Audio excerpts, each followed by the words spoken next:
Earth should have 3 times more water than it actually does. Based on where it formed in the solar system, it's a real head-scratcher.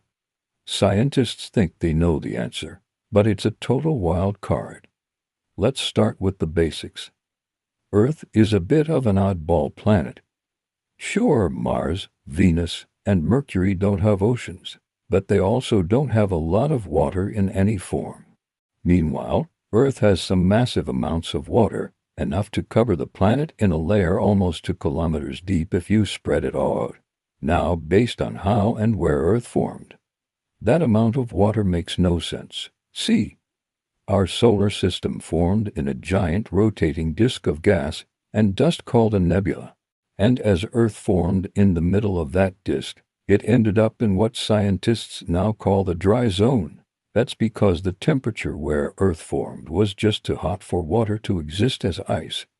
So any water would have been vaporized long before Earth was a fully fledged planet. This means our oceans couldn't have formed until after Earth left the dry zone and migrated to its current position at just the right distance from the sun. But that raises another. If Earth started out dry, where did all that water come from? Scientists think they know the answer. They think that water-rich asteroids and comets from the outer solar system, which was cold enough for water to exist as ice, smashed into the young Earth and delivered our oceans.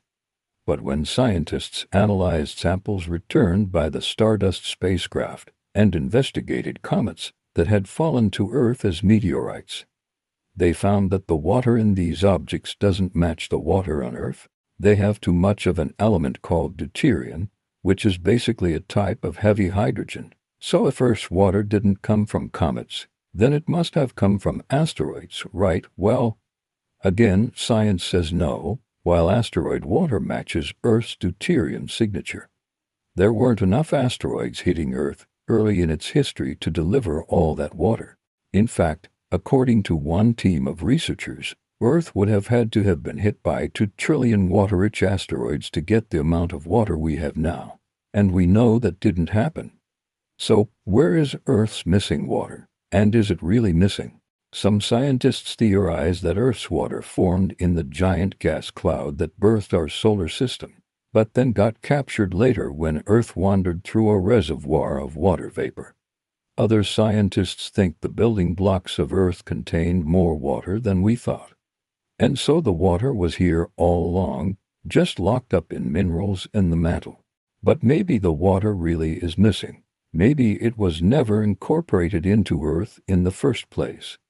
Some scientists speculate that Jupiter's powerful gravity could have swept up a bunch of water from and the inner solar system and flung it out to deep space. Others suggest Earth's early atmosphere contained lots of water vapor, but solar winds stripped it all away. And yet others argue that water molecules stuck to dust grains in the early solar system and just never made their way to Earth. As for why the water hasn't come back down to Earth since, well, we don't know. It's possible that the conditions that caused it to leave in the first place still exist. Or maybe the water is hiding out in unusual places like beneath miles of solid rock or in vast underground oceans on moons in the outer solar system. One thing is clear, Earth's water story is a lot more complicated than scientists originally thought. Comets may not be the smoking gun we've been looking for, but that doesn't mean they aren't part of the story. In 2016, the Rosetta spacecraft revealed that some comets do match Earth's water signature, and more recently, new models show that comets could have rained down on Earth in much greater numbers than previously thought. And while the search for the smoking gun continues, we are making some progress. In 2020, researchers reported finding an ocean's worth of water 400 miles under the surface. They discovered this by analyzing seismic waves generated by deep earthquakes, and according to one team, they found evidence that water is locked in ringwoodite crystals. These form when water gets squeezed into the Earth's mantle at high pressures and temperatures. So despite the fact that we still don't know where most of Earth's water came from, We are learning more about what happens to it once it gets here. Maybe it's not so much a mystery as a case of misplaced water. Maybe it's not missing at all, just hidden on or in other worlds or simply lost to space. And the more we learn about how Earth lost that water, the more we can understand how water behaves on other worlds and the more we can assess those worlds' habitability. Earth is the only planet in the solar system with oceans on its surface. Sure, there's water on Mars and liquid maybe, possibly, probably water under the surface of Europa, Saturn's moon.